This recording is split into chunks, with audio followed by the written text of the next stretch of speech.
আপনি কি কখনো ভেবে দেখেছেন যে কিভাবে একটি ফ্লাইট যা স্বাভাবিক বলে মনে হয় তা হঠাৎ করে একটি ভীতিকর দুর্যোগে পরিণত হতে পারে? 28শে এপ্রিল 1988 তারিখে আলোহা এয়ারলাইন্স ফ্লাইট 243 একটি রুটিন ট্রিপে ছিল। উড্ডয়নের সময় হঠাৎ করেই তার ভাগ্য ভীতিকর মোড় নেয়। হঠাৎ করেই বিমানের ছাদের বড় অংশ উপড়ে যায় এবং যাত্রীরা ভীতিকর অভিজ্ঞতার মধ্য দিয়ে যেতে থাকে। এই মুহূর্তগুলি ছিল যখন আকাশ নিজেকে একটি বিপজ্জনক গর্তে পরিণত করেছিল। কি হয়েছিল এই ফ্লাইটে জানতে হলে আমাদের সাথেই থাকুন, কারণ আমরা এই ভয়ানক ঘটনার আসল কাহিনী আপনাদের জানাতে যাচ্ছি। এটি ছিল 28শে এপ্রিল 1988 সাল, যখন আলোহা এয়ারলাইন্সের ফ্লাইট 243 হিলো হাওয়াই থেকে হনলুলুর জন্য উড্ডয়নের জন্য প্রস্তুত ছিল। এটি একটি বোয়িং 737-297 বিমান ছিল, যা সাধারণত শর্ট হপ ফ্লাইটের জন্য ব্যবহার হতো। সেদিন মোট 90 জন যাত্রী এবং 5 জন ক্রু সদস্য ছিলেন, যাদের অধিকাংশই হাওয়াই দ্বীপপুঞ্জের মধ্যে ছোট ফ্লাইটে ভ্রমণ করেছিলেন। সবকিছু স্বাভাবিক দিনের মতোই মনে হচ্ছিল। এই বিমানটি কি তার গন্তব্যে পৌঁছাতে পারবে না তা কারোরই ধারণা ছিল না। সকালের আবহাওয়া পরিষ্কার ছিল এবং ফ্লাইটের সময় নির্দিষ্ট ছিল। বিমানটি হিলো বিমানবন্দর থেকে আনুমানিক 1:25 মিনিটে উড্ডয়ন করে। সবকিছু স্বাভাবিক ছিল, কিন্তু বিমানটির বয়স ছিল 19 বছর এবং এতে প্রায় 90,000 ফ্লাইট ঘন্টার অভিজ্ঞতা ছিল। কোথাও এটি একটি নীরব সংকটের দিকে ইঙ্গিত করছিল। ফ্লাইটটি প্রথম 20 মিনিটের জন্য স্বাভাবিকভাবে উড়েছিল। পাইলট ও কোপাইলট তাদের ককপিটে আলোচনা করছিলেন, যেখানে যাত্রীরা স্বাচ্ছন্দ্যে বসে তাদের সংক্ষিপ্ত যাত্রা উপভোগ করছিল। তবে সম্ভবত এই সময় বিমানের বাইরের অংশে এমন কিছু ঘটনা ঘটছিল যা কারোর কাছে দৃশ্যমান ছিল না। একটি লুকানো ফাটল ধীরে ধীরে বেড়ে উঠছিল, যা পরবর্তীতে এই ফ্লাইটটিকে ইতিহাসে রেকর্ড করেছিল। এই ছোট ফাটলটির পরিণতি যে এতটা ভয়াবহ হতে পারে তা কেউ অনুমান করতে পারেনি। ফ্লাইটটি তার গতিপথে সঠিকভাবে চলতে শুরু করেছিল এবং বিমানটি ছিল প্রায় 24,000 ফুট উচ্চতার। এরপর হঠাৎ একটা বিস্ফোরণ হয়। প্রচণ্ড শব্দে কেঁপে উঠল পুরো বিমান। মুহূর্তের মধ্যে বিমানের ছাদের একটি বড় অংশ ফেটে যায় এবং বিমানের ভিতরের অংশ বাতাসে উন্মুক্ত হয়ে যায়। যাত্রীরা চিৎকার করে এবং বাতাসের জোরে সবকিছু ছিন্নভিন্ন হতে থাকে। এই দৃশ্যটি ছিল অত্যন্ত ভীতিকর।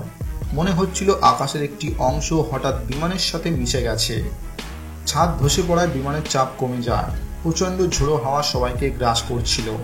যাত্রীরা তাদের আসনে আঁকড়ে ধরার চেষ্টা করছিল, কিন্তু বাতাস এতটাই প্রবল ছিল যে কারো পক্ষে ভারসাম্য রক্ষা করা কঠিন হয়ে পড়ছিল। ক্রু সদস্যরাও পরিস্থিতি সামাল দেওয়ার চেষ্টা করছিল, কিন্তু এটি এমন একটি পরিস্থিতি যা কেউ আশা করেনি। এই ঘটনা যে কাউকে নাড়া দিতে পারে। পাইলট ও কোপাইলট সঙ্গে সঙ্গে বিমানের নিয়ন্ত্রণ নেওয়ার চেষ্টা করেন। তিনি মুহূর্তেই বুঝতে পারলেন পরিস্থিতি স্বাভাবিক নয়। এখন তাদের হাতে মাত্র কয়েক মিনিট ছিল এবং যত দ্রুত সম্ভব বিমানটিকে নিরাপদে অবতরণ করতে হবে। বিমানের এই আকস্মিক ধ্বংসের পর ক্যাপ্টেন রবার্ট সোরানস্টেইন এবং ফার্স্ট অফিসার মাউন্ট কাহারি অবিলম্বে তাদের অভিজ্ঞতা ব্যবহার করেন। তারা জানত যে বিমানটি যে কোনো সময় সম্পূর্ণভাবে ভেঙে যেতে পারে। তবে বিমানের সামনের অংশ এবং ককপিট এখনও নিরাপদ ছিল, কিন্তু এখন তাদের অগ্রাধিকার ছিল বিমানটিকে কোনোভাবে হনলুলুতে অবতরণ করা। তার সবচেয়ে বড় চ্যালেঞ্জ ছিল বিমানটিকে স্থিতিশীল রাখা, কারণ ছাদ ছিঁড়ে যাওয়ায় বাতাসের প্রবাহ সম্পূর্ণ ভারসাম্যহীন হয়ে পড়েছিল। বিমানের গতি কমানোর চেষ্টার পাশাপাশি তাদের সঠিক সময় ও দিক অনুমান করতে হয়েছে বিমানটিকে নামানোর জন্য।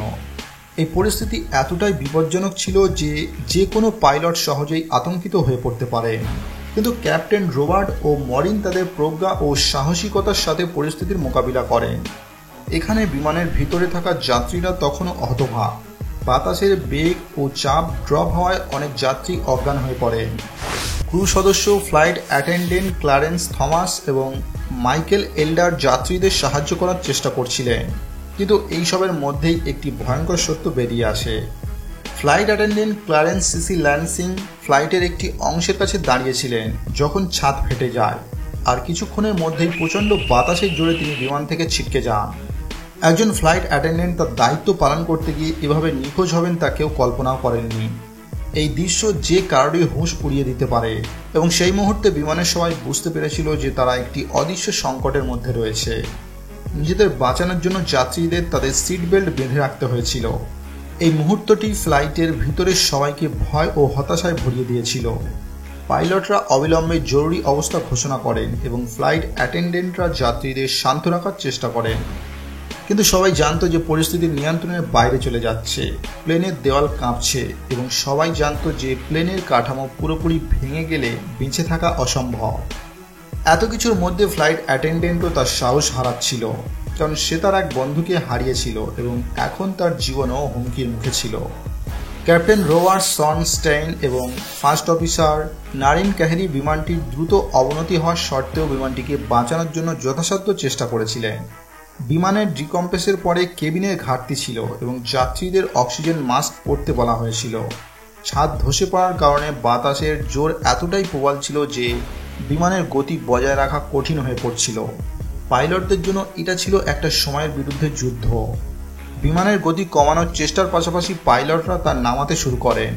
প্রতিটি মুহূর্ত তাদের জন্য একটি নতুন চ্যালেঞ্জ ছিল এবং তাদেরকে শুধুমাত্র তাদের অভিজ্ঞতা ও সাহসের উপর নির্ভর করতে হয়েছিল।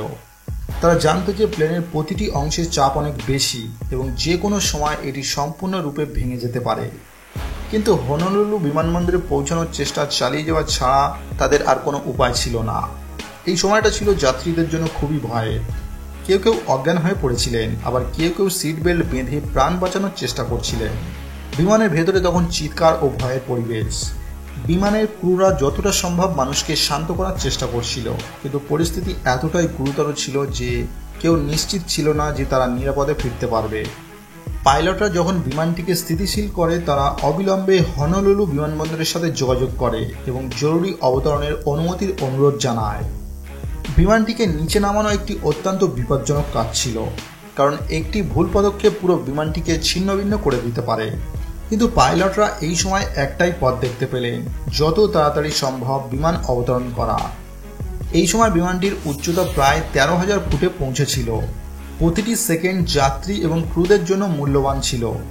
হনলুলু বিমানবন্দরের কন্ট্রোল টাওয়ার থেকে নির্দেশ পাওয়ার পর বিমানটি তার অবতরণের দিক নির্ধারণ করে।